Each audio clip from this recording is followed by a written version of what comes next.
Kate Canterbury, and I'm one of the organizers behind Forward for Progress. We are a local citizen advocacy group. We have over 3,000 members, all dedicated to really making life better here in mid-Missouri.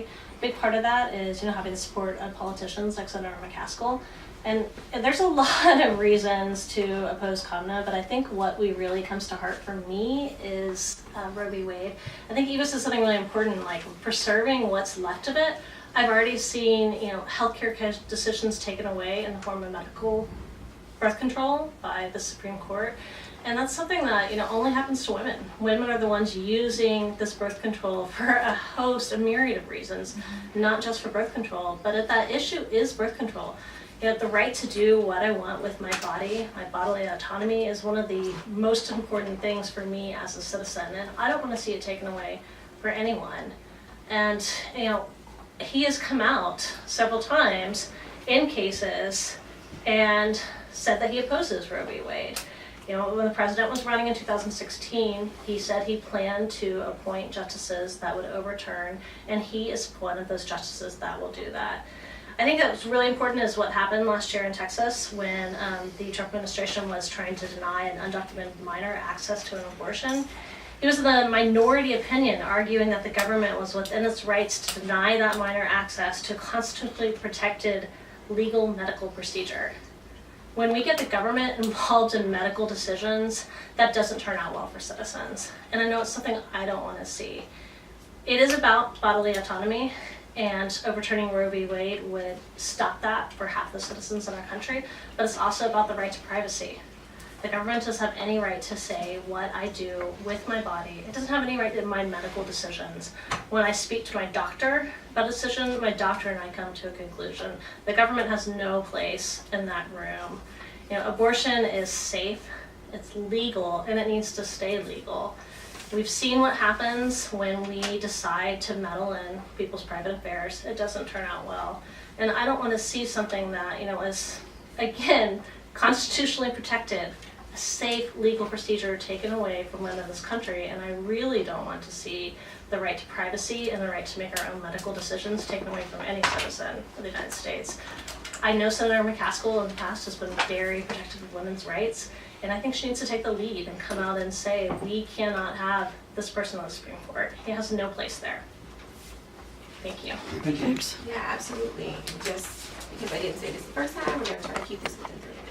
We'll respect your time. And so the second reason that we're here, that we want to highlight for today, because like she said, there's a variety of reasons that we're opposed to Kavanaugh's election, but the second one is in saving the Affordable Care Act. We know that the current administration has made attempts to gut the Affordable Care Act, and has made some decisions that have weakened it. And not only do we want to protect it, but we would like to strengthen it. And so we have a couple of people who want to talk directly about the importance of saving the Affordable Care Act. And the first one is Gretchen Mon. She's a Columbia resident who lives here as well. And she's going to start us off with giving you why we should keep that going. Yeah, when I was 24, I suddenly went blind due to a rare genetic condition. And while it's not something I would have chosen, I am grateful that because it's a clear and obvious disability, it's meant I get insurance through Medicaid and Medicare. This insurance has meant that I get to see a doctor when I get sick. It's meant that I get to get checkups and screenings so I can stay healthy. And it's meant that I get to get the counseling and medication I need for my depression and anxiety. I don't know what I would do without it.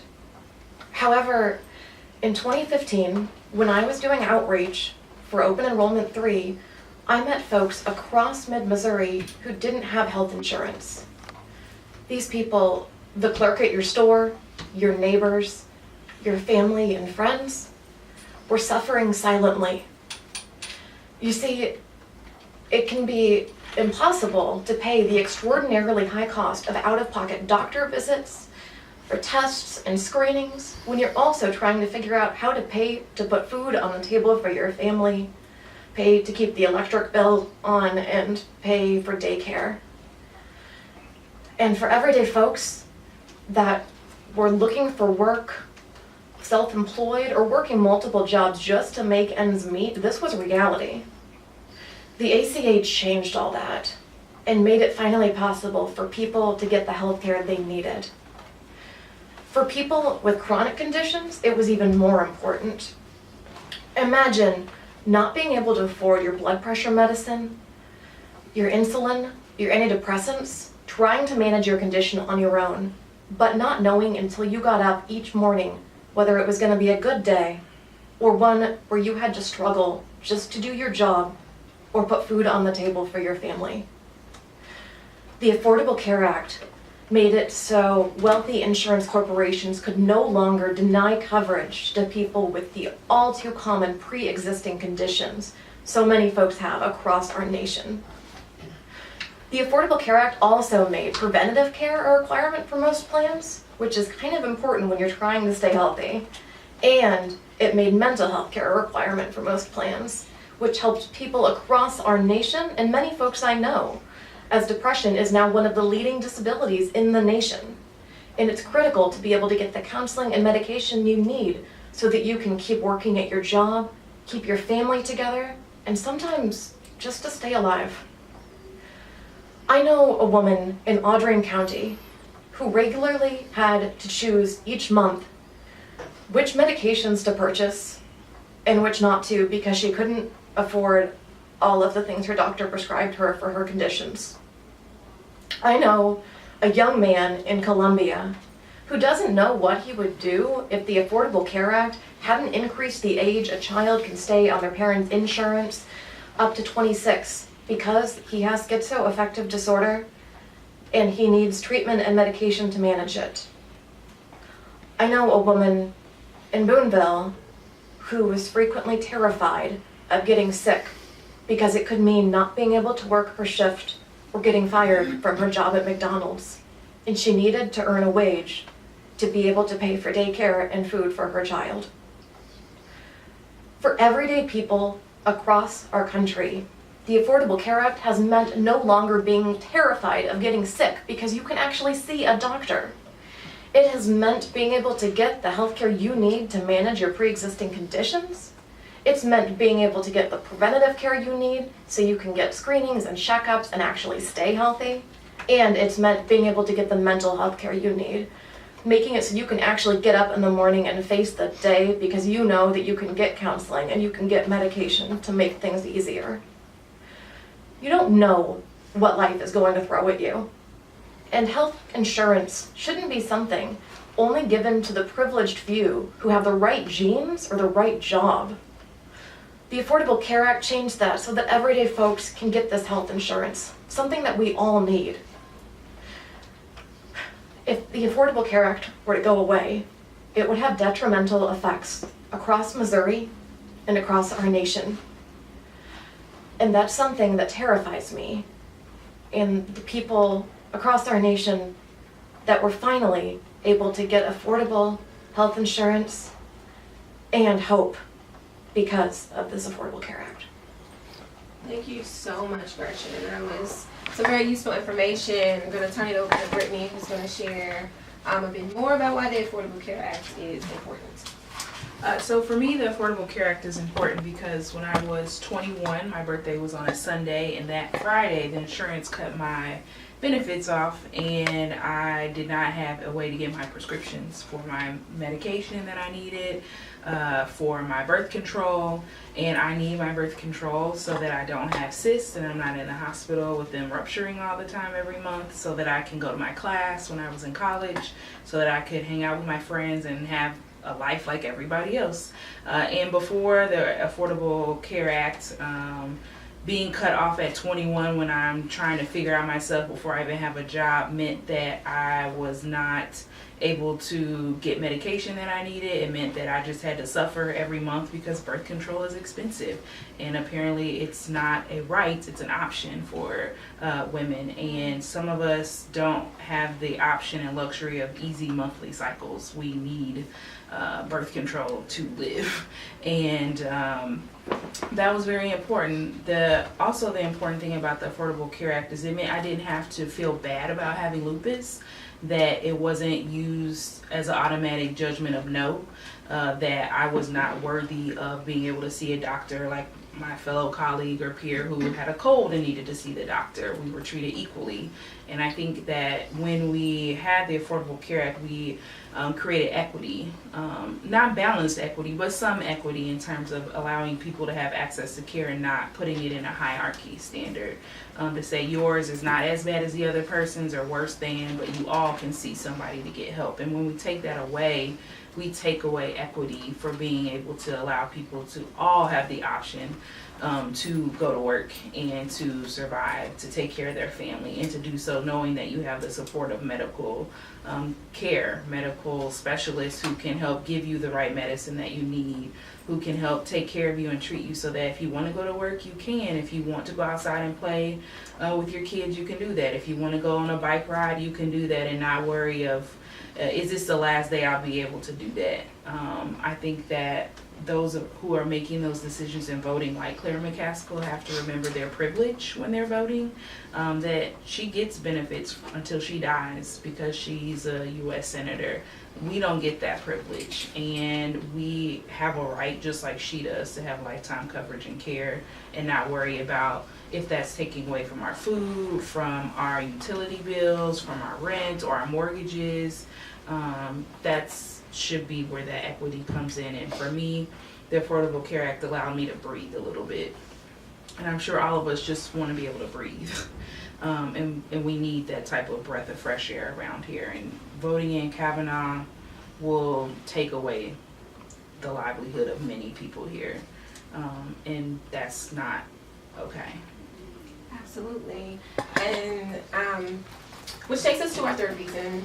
So what we, and our final reason, which is really a sum of all of our concerns, right? So what we want to do is save our democracy, and we know that Kavanaugh has expressed some very problematic views on his beliefs that the president should be able to expand his powers into being able to pardon himself.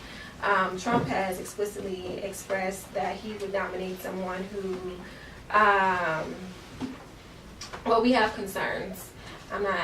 Maybe he didn't explicitly say it, but that he would nominate someone who would give him the ability to pardon himself, or to stop or find a way to weaken Mueller's investigation that is ongoing. And so, not to confuse you, but we have another Gretchen who is going to talk to you more specifically about that.